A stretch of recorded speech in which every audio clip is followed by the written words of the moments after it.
Hey guys, Edgar here, Guns for Everyone. I wanted to make a quick video. You know how that goes. Kind of impromptu, just like last night at the office doing office work. And I got a reply to something that I posted yesterday. I posted this yesterday. And this was on one of the posts. One of the comments was talking about it's a human talking about 12 gauge. Use a 12 gauge at your house because if you use a 12 gauge at your house, it won't penetrate the walls, but it will still kill a human being. Which to what I replied was, "That's fucking stupid. What do you mean? It stops at drywall, but it'll still penetrate the human. That's not the way it works." But also one of the comments, he ended it with, "I've been through a carjacking, so I know." And that's one of the things that we fight in the gun community a lot is humans who have been in some sort of altercation and they believe that because it worked out for them, that somehow they have all of the knowledge in the world. He also got upset that I talked about humans being stuck in Dunning-Kruger. The majority of humans are stuck in gun people are stuck in Dunning-Kruger. Most humans are stuck in Dunning-Kruger in one way or another. But gun people specifically are stuck in Dunning-Kruger. Go look that shit up. Go look at the studies that they've done with Dunning-Kruger. That comment, in fact, from this human, you can go find it on our Facebook. That comment proves that he's stuck in Dunning-Kruger. I did it once. I have one experience, so I know. Again, find me, go look up the videos. This is kind of just last minute. I didn't plan this. I just jumped on and I started doing it. Turned on the lights and started doing it. But you guys can go look up how many YouTubers have shot drywall with a shotgun and that shit goes through.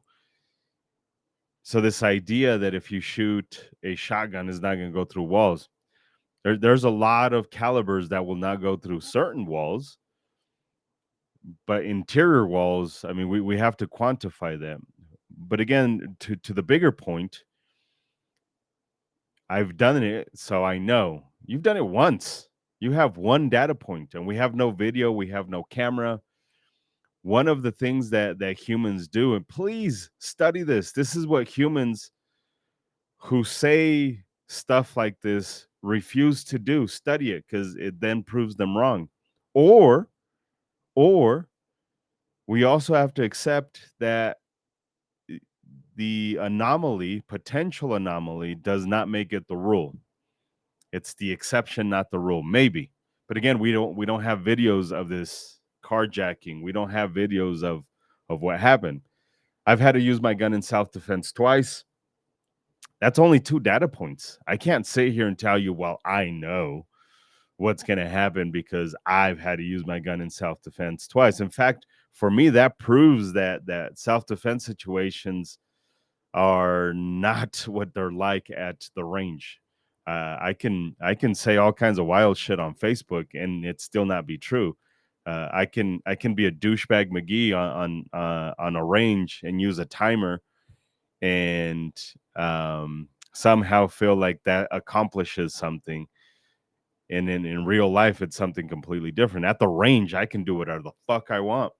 At the range, that's make believe land. So I can stand upside down, hit the fucking target, and if I hit it, that doesn't mean that I'm going to shoot upside down. So we have to get to this. Have to be careful with this. I've done it, so I know.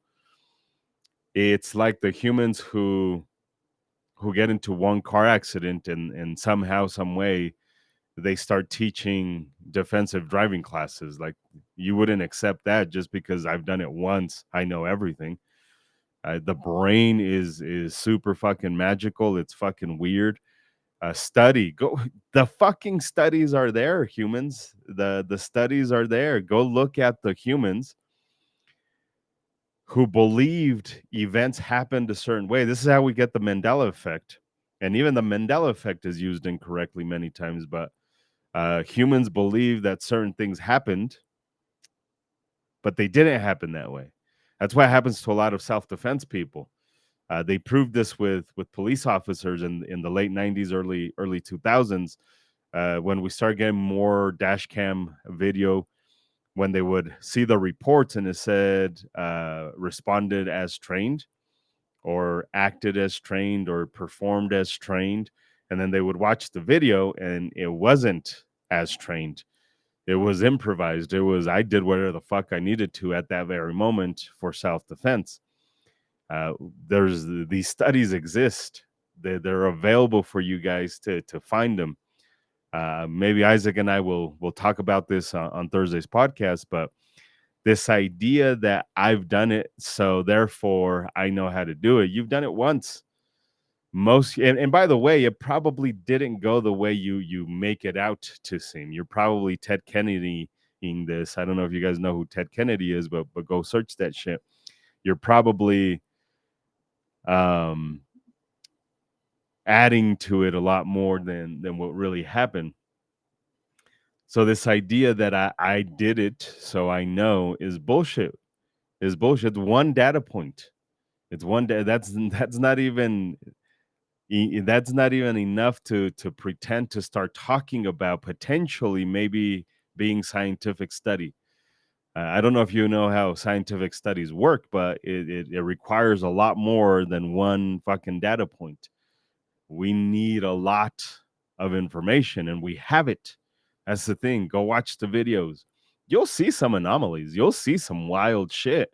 You'll see some shit that you can't replicate ever the fuck again. So this world is full of weird fucking shit. But we have to look at the stuff that is consistent, the stuff that happens all the time.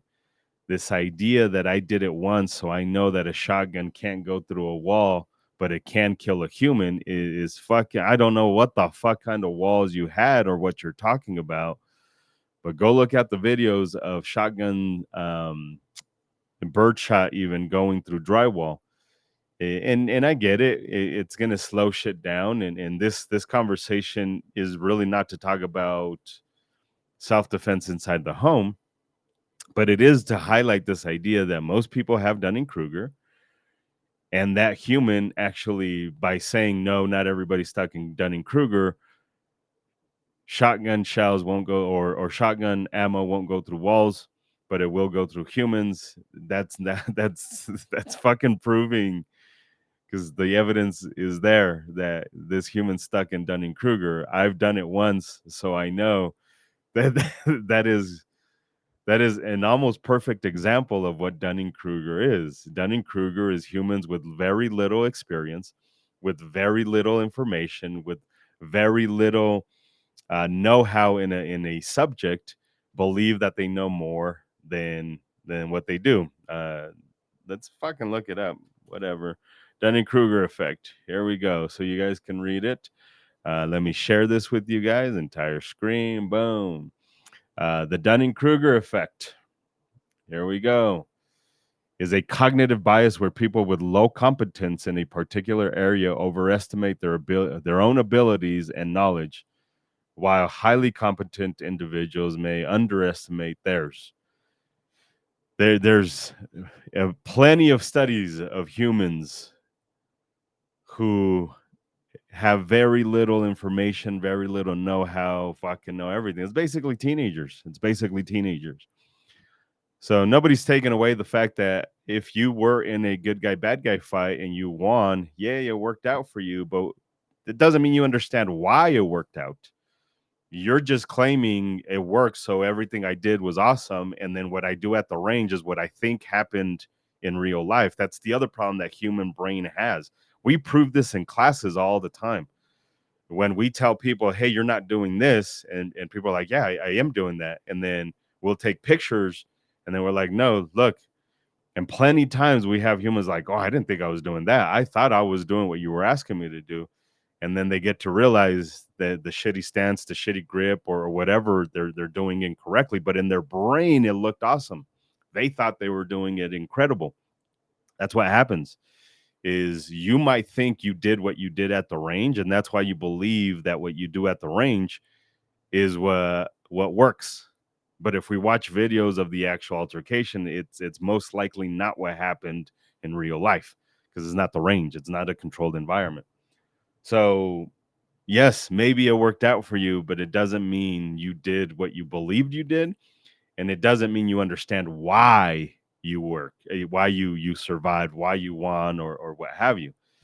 You come to our classes and ask humans what happens when you have multiple bad guys and you shoot at one of the bad guys. Almost everybody answers with, "Oh, you're going to get shot by the other guys," and then we will show them a series of videos, and you guys can go look this shit up on your own. That's not what happens. 9 out of 10 times you press the trigger, people fucking run, including cops, including trained individuals.